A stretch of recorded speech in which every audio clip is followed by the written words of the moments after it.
6월 27일 금요일, 이재명 정부의 첫 번째 부동산 정책이 발표됐습니다. 지금까지 없던 가장 강력한 대출 규제이자 발표 다음날 바로 시행될 정도로 시장에 엄청난 충격을 준 조치였습니다. 이 상황에서 서울 아파트를 사야 할지 기다려야 할지 모두가 혼란스럽고 두렵고 답답할 겁니다. 특히 내 집 마련을 준비해온 분들이라면 이번 발표를 보고 허탈감과 공포감을 크게 느꼈을 겁니다. 하지만 결론부터 말씀드리면 내 집 마련을 준비한 분들이라면 지금 시장에서 발을 빼면 안 됩니다. 매수 계획을 세워야 할 시점입니다. 반면 갭 투자를 노려온 분들이라면 지금은 잠시 물러서 있을 때입니다. 주담배를 받지 않고 현금으로 매수하거나 승계 형태로 거래를 해볼 수는 있지만 이미 상급지는 전고점을 넘어서거나 근접해 있는 상황에서 무리한 베팅은 오히려 위험합니다. 그리고 준비가 안 된 20대, 30대 분들이라면 이 영상을 끝까지 보시기 바랍니다. 지금 여러분이 꼭 알아야 할 것, 그리고 앞으로 준비할 일들을 알려드리겠습니다. 올해 4월부터 서울 집값과 시장 상황을 분석하기 위해서 수많은 강의와 자료를 직접 찾아보고 정리했습니다. 지금부터 어떤 분들이 왜 지금 매수 전략을 고민해야 하는지 그 이유를 알려드리겠습니다. 서울 집값 이렇게 폭등한 이유. 최근 서울 아파트 가격이 빠르게 오르게 된 이유는 여러 요인이 동시에 작용하면서 폭발적으로 상승하게 되었습니다. 7월 1일부터 스트레스 DSR 3단계가 시행되며 금리가 내려갈 가능성이 높아졌다는 점, 그리고 정권 교체 이후 어떤 규제가 나올지 불확실하다는 점이 겹치면서 규제가 더 강화되기 전에 서둘러 매수하려는 심리가 커진 것이 큰 원인이었습니다.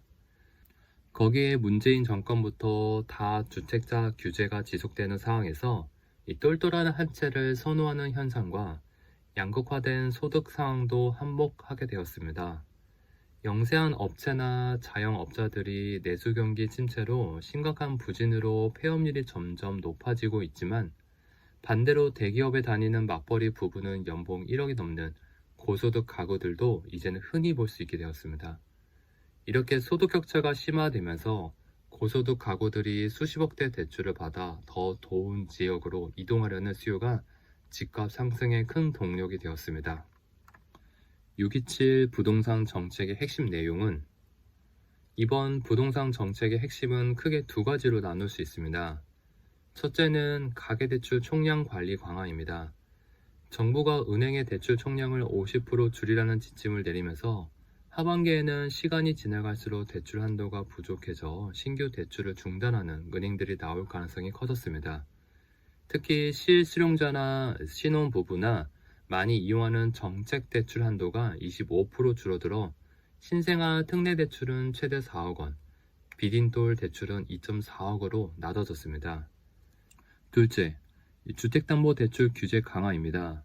앞으로 1주택 이상 보유자는 주담배를 받을 수 없고 대출 한도도 최대 6억으로 제한됩니다. 또한 집을 매수하면 6개월 안에 전입 신고를 해야 하기 때문에 사실상 갭투자로 매수할 수 있는 길도 막혔습니다. 이처럼 이번 정책은 갭투자자나 다주택자뿐 아니라 내 집 마련을 준비해오는 실수요자들까지도 대출 규제 영향을 피하기 어려운 상황으로 만들었습니다. 현재 부동산 시장은 조금 더 차분히 객관적으로 현재 상황을 들여다볼 필요가 있습니다. 대한민국 부동산 시장은 수십 년 동안 전세와 매매가 서로 영향을 주면서 폭락, 침체, 반등, 상승, 폭등 이런 형태로 사이클이 반복되어 왔습니다. 그래서 과거 시장을 보면 앞으로 어떤 일들이 벌어질지 어느 정도 예측할 수가 있습니다. 23년도 부동산 침체기에는 이제 아파트를 매수하면 안 된다는 비관론 뉴스가 넘쳐나는 시기였습니다. 실제로 매수보다는 세입자들은 전세 갱신으로 흘러갔습니다. 그러다가 24년도 상반기 아파트 매매 가격의 상승, 9월 스트레스 DSR 2단계 시행으로 잠시 주춤하다 그리고 25년도 상반기에 다시 폭등, 결국 이번 627 부동산 정책 발표까지 왔습니다. 문제는 앞으로입니다. 서울 아파트 공급 상황이 정말 심각합니다. 서울에 필요한 적정 공급량은 매년 약 4만 6천 세대인데 26년도에는 4,165가구, 27년에는 11,768가구 수준으로 공급 절벽이 기다리고 있습니다.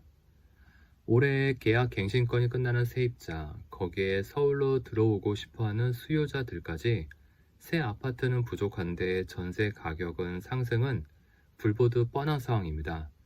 실제로 최근에 세입자에게 전세금 1억 원 이상을 올려달라는 사례가 뉴스로도 나왔습니다. 그렇다면 지금 사야 할까 기다려야 할까?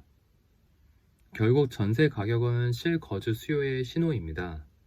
과거 시장을 보면 전세 가격이 오르면 매매 가격을 끌어올렸습니다.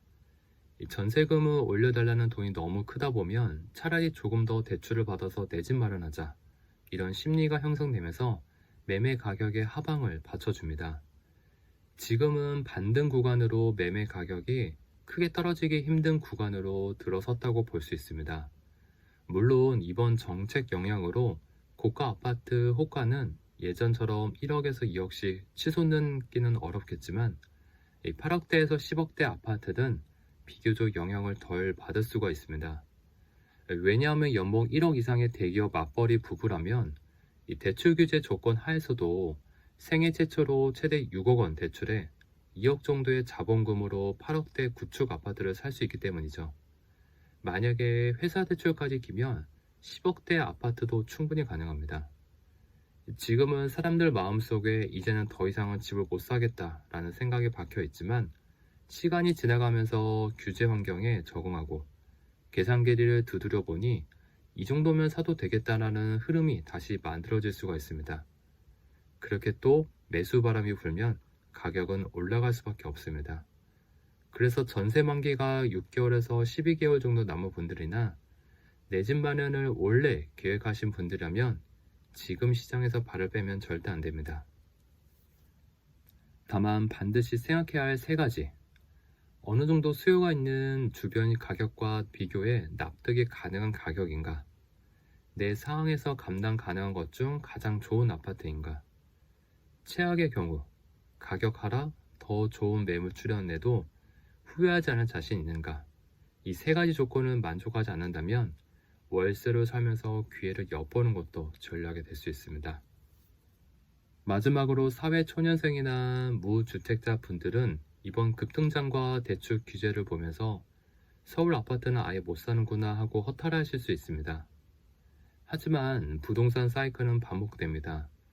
20년에는 아파트를 안 사면 안 된다고 그랬다가 22년에서 23년도에는 아파트를 사면 안 된다고 하다가 이번 25년도에는 또 아파트를 안 사면 안 된다고 하고 이처럼 시장은 늘 움직이고 기회는 분명히 또 오게 되어 있습니다. 그래서 아직 사회 초년생 분들이나 준비가 안 된 무주택자 분들이라면 현실적으로 내가 받을 수 있는 대출 한도가 얼마 정도인지, 이 정도 가격이면 나쁘지 않다라는 기준이 있는지 공부를 하고 준비를 할 때입니다. 아직 서울시장은 끝났다고 생각하지 마세요. 꾸준히 지켜보고 준비하시면 반드시 기회는 옵니다. 앞으로도 여러분의 도움이 될 수 있는 정보로 계속 찾아뵙겠습니다.